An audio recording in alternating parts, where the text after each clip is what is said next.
यावेळी आपल्या सोबत आहे रमेश मेश्राम, जे आपण शिवसेनाचे नेते, उभाटाचे नेते आहात शिवसेनेचे, आणखीन आदिवासी नेते पण आहात आपण.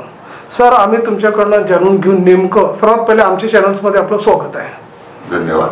सर, आम्ही तुमच्याकडनं जाणून घेऊन नेमकं आता हे नुकताच पुढे विधानसभाचे निवडणुका आहे, तर मला सांगा कशा प्रकारची आपली कार्यपद्धती राहणार, काय काय मुद्दे आहे तुमचे, तुम्ही जनतेसमोर जाणार त्याबद्दल सांगा.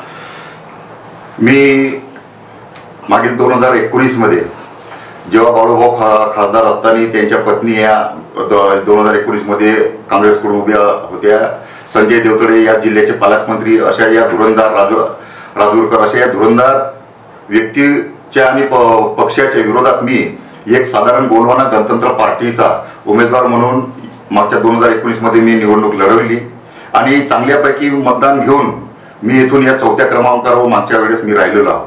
त्यानंतर मी माझी शिवसेना पक्षाचे पक्षप्रमुख माननीय उद्धवजी साहेब ठाकरे यांच्या मातोश्रीवरती पक्षप्रवेश झाला आणि या भद्रावती वरोरा विधानसभा क्षेत्राचा उपजिल्हा प्रमुख म्हणून माझी पदनियुक्ती करण्यात आली होती आणि त्यानंतर मी या क्षेत्रामध्ये चांगल्या प्रकारे कार्य केलं. शेतकरी असो, आदिवासी समाज असो, अशा संपूर्ण प्रश्नाला अन्याय अत्याचार कोणत्याही प्रकारच्या जर कोणाला जर आपत्ती जर आल्यास मी त्यांच्यासाठी आंदोलन केले, विविध प्रकारचे ज्याच्यासाठी मी आपले मोर्चे काढले आणि या संपूर्ण या 5 वर्षाच्या कालावधीनंतर मी या समोरील 2024 पर्यंत 24च्या निवडणुकीमध्ये मी एक आपल्या या शिवसेना पक्षप्रमुख उद्धवजी बाळासाहेब ठाकरे यांच्याकडे सुद्धा या 2024 मध्ये निवडणूक लढण्यास इच्छुक असून आपल्या शिवसेना पक्षाच्या वतीनं मला उमेदवारी मिळावी असा सुद्धा मी त्या पक्षावर दावा केलेला आहे. वरोरा विधानसभा क्षेत्र जे मतदारसंघ जे आहे, एकंदर चित्र बघता इथे काटेरी संघर्ष आहे, बरेचसे लोक लढण्याची इच्छुक आहे. आता आपले जे मुद्दे आहे म्हटलं जनतेसमोर तुम्ही नेतच आहे, याशिवाय आपण हे पण बघतो जे सत्ता पक्ष जे आहे राज्यातली जी महायुतीचे सरकार आहे, बरेचसे त्यांनी विविध लोक कल्याणकारी योजना त्यांनी राबवत आहेत ते, तर त्याचे किती इम्पॅक्ट पडणार आणि तुमच्या जनतेला काय एक आव्हान राहणार, काय तुम्ही बोलणार जनतेला? आता या भद्रावती वरोरा क्षेत्रामध्ये बघितलं असतं तर येथे समाजाच्या वोटिंगनुसार जसं कुणबी समाजाचं वोटिंग आहे, आतापर्यंतच्या याच्यामध्ये फक्त कुणबी समाजाच्याच मजेतून आपले आमदार म्हणून निवडून आले, परंतु आज आमचं बी भद्रावती वरोरा क्षेत्रामध्ये आदिवासी समाजाचं बी 30-35 हजार वोटिंग आहे आणि त्याच्यामधून मी बी चांगल्या प्रकारे मतदान मी मागच्या 2019 मध्ये घेतलेलं आहे. आता वास्तविक पाहता जे लोकसभेच्या निवडणुकीमध्ये आपण या मोदीजी विरोधातली लाट आपण बघितलीच असेल, त्या अनुषंगानं संपूर्ण समाज पक्ष एकत्रित येऊन चांगल्या प्रकारे प्रतिभाताई धानोरकरला खासदार म्हणून निवडून दिला. महाराष्ट्रामध्ये महाविकास आघाडीला चांगल्या प्रकारे सीटा निवडून आलेल्या आहेत आणि त्याच अनुषंगानं आजच्या या घडीला आपण बघितलं असता इथे बीजेपीच्या विरोधात लाट असताना सुद्धा अगर समोर चालून जर धानोरकर घराणं जर हे घराणेशाही चालवित असेल तर त्याच्या विरोधामध्ये हे सुद्धा SC असो, ST असो, OBC असो, हा सुद्धा समाज एकत्रित येऊन समोरच्या या 2019 मध्ये बहुतांश तर येथून तर अपक्ष आमदार निघण्याची सध्याची कंडिशन मध्ये परिस्थिती आहे. जर मी पक्षाने जर माझ्यावर अगर तिकीट दिली आणि जबाबदारी जर दिली का तुम्ही लढा आणि हे जे तिकीट जर दिली तर मी नक्कीच या भद्रावती वरोरा विधानसभा क्षेत्रातून आमदार म्हणून निवडून येईल. येथील जे मतदार आहेत त्यांना असं वाटतं की परिवर्तन झालं पाहिजे. आणखीन दुसरा विषय असा होता की या व्यतिरिक्त लोकांना असंही वाटतं की इथे जे विकास कार्य जे आहे रखडलेले होते, आता ही जी ताई आली आहे तर आणखीन विकास कार्य वाढणार असं लोकांना वाटतं, त्यावर आपण काय बोलला? आज या क्षेत्रामध्ये पुष्कळशा कंपन्या आहे. भद्रावती वरोरा यमटा असो, अरविंदो असो, GMR असो, वर्धा पॉवर असो, मोठमोठ्या कंपन्या आल्या, परंतु आजपर्यंत जेवढे की लोकप्रतिनिधी निवडून आले त्यांनी बेरोजगाराच्या समस्या आहे, स्थानिक लोकांच्या ज्या बेरोजगारीचा प्रश्न आहे हा सोडविण्यामध्ये त्यांना संपूर्णपणे अपयश आलेला आहे.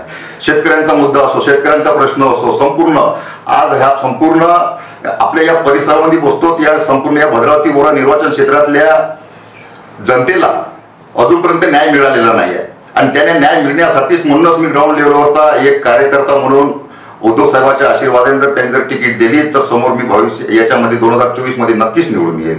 आता महायुतीतर्फे विविध योजना राबविण्यात येत आहे, तर मला हे सांगा की आता वरोरा जे मतदारसंघ जे आहे ते ते जाती समीकरण आपण बघितलं तर तुम्हाला किती फायदा होऊ शकतं, काय शक्यता आहे, काय संभावना त्याबद्दल सांगा. जातीय समीकरण बघितलं असता आपल्या या भद्रावती वरोरा क्षेत्रामध्ये कुणबी समाजाचं चांगलं प्रभुत्व आहे, परंतु आता एकच एक घराणेशाहीला बी सुद्धा आजच्या या मी सर्वे केला त्या सर्वेनुसार घराणेशाहीला चांगल्या प्रकारे विरोध होऊन राहिलेला आहे. आणि एक तर संपूर्ण समाजाच्या मागण्या आहे त्यांच्यावर झालेले जे काही समस्या असेल त्या समस्याचं निराकरण करण्यास हे लोकप्रतिनिधी हे अपयशी ठरले. त्या अनुषंगानं एक भविष्यामध्ये 2024 मध्ये SC ST मागासवर्गीयाचं बहुजनाचं चांगलं मतदान सुद्धा मी स्वतः एक मागासवर्गीय म्हणून मला पडू शकते अशी मला आशा आहे. महाविकास तर्फे ताशेर ओढताय महायुतीवर की ही जी योजना जे ते राबवत आहे म्हटलं ते योजना एक फसवणूक आहे आणि आमिष देत आहे लोकांना, ते हे असं त्यांची एक ही चाल आहे असं ते बोलतात, त्यावर आपण काय बोलणार? नाही, हे सत्य परिस्थिती आहे. ही जी योजना आहे आता या योजनेला आपल्याला मुदतवाढ म्हणून 31 ऑगस्ट पर्यंत दिली आहे. बहुतांश आपल्या या 2024च्या निवडणूक हे म्हणजे 31 ऑगस्टच्या पहिल्याच आचारसंहिता लागण्याचे संकेत हे विधानसभा आपले जे नेते मंडळी एकूण मिळालेली आहे. आणि जर 31 ऑगस्ट पर्यंत जर या योजनेला जे आपले मुख्यमंत्री लाडकी बहीण योजना असो, आता हे जे पूर्ण लॉलीपॉप देण्याचा हे पूर्ण महायुतीचं संपूर्ण हे षडयंत्र चालू आहे. म्हणजे महिलांचे मतदान कसे ओढण्याचे या पद्धतीनं यांचा हे संपूर्ण हे आपलं प्रक्रिया चालू आहे. परंतु ही जी प्रक्रिया चालू राबवत असताना खरोखर 31 ऑगस्ट पर्यंत मुदतवाढ दिली असताना त्याच्यानं आचारसंहितेमध्ये या योजनेचा लाभ कुणाला मिळणार नाही. आणि नंतर मग सप्टेंबर ऑक्टोबर मध्ये लागणार आहे आपल्या विधानसभेच्या निवडणुका. जर यांचं जर सरकार आलं तर ठीक, नाही तर मग आम्ही काय तुम्ही आम्हाला मतदान दिलं नाही अशा प्रकारे विविध प्रश्न करून सनेनी या योजना काही म्हणजे भविष्यामध्ये कोणत्या महिलांना किंवा कोणत्या याच्यामध्ये सक्सेस होणार नाही असे तरी मला वाटते. लोक हे बोलत आहे की मतदार यादीमध्ये पुष्कळ घोळ आहे आणि जे नवे मतदार जे तरुणी जे 18 वर्षाचे जे पूर्ण झालेले आहे त्यांच्या नाव अद्याप समाविष्ट करण्यात आलं नाही मतदार यादीमध्ये, तर आपल्यातर्फे कोणतं अभियान राबवत आहे की म्हणजे त्यांनाही संधी मिळाली पाहिजे? नाही, हे म्हणजे आता जे खरोखर 18 वर्षाच्या जे वडील जे झाले त्यांचं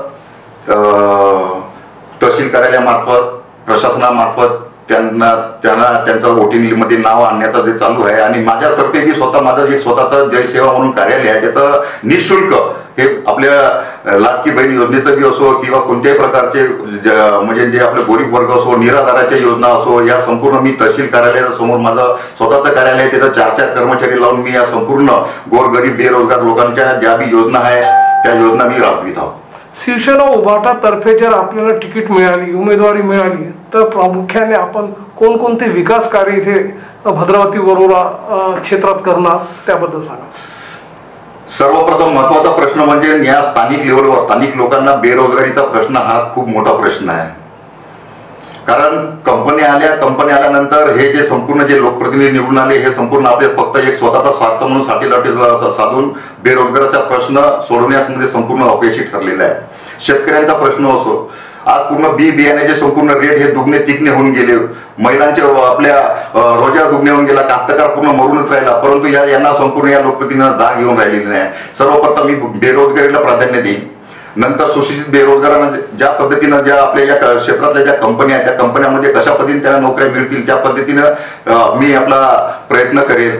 शेतकऱ्यांसाठी कशा पद्धतीने कोणत्या योजना शासनाच्या योजना असो त्यांना कशा पद्धतीने लाभ मिळता येईल, कशा पद्धतीने पूर्ण ज्या बी समस्या दूर करता येईल त्या पद्धतीने मी आपलं काम करेन. कोणावर जर कसल्याही प्रकारच्या समस्या आल्या त्या समस्या सोडविण्याचं काम मी जर या क्षेत्रातून जर आमदार म्हणून निवडून आलो तर मी सर्वप्रथम बेरोजगारीला प्राधान्य देईन. लोकसभा निवडणुकीनंतर हे पण एक राजनीतिक चित्र हे येत आहे की महाविकास आघाडी पुष्कळ फॉर्ममध्ये आहे. आता आपण महाविकास आघाडीतर्फे आपण एकदा उमेदवार राहणार आहात, तर मला सांगा तुम्ही येथील जे नागरिक आहे आपले त्यांना आपलं काही काय आव्हान राहणार, काय आपण एक मेसेज देऊ इच्छितो?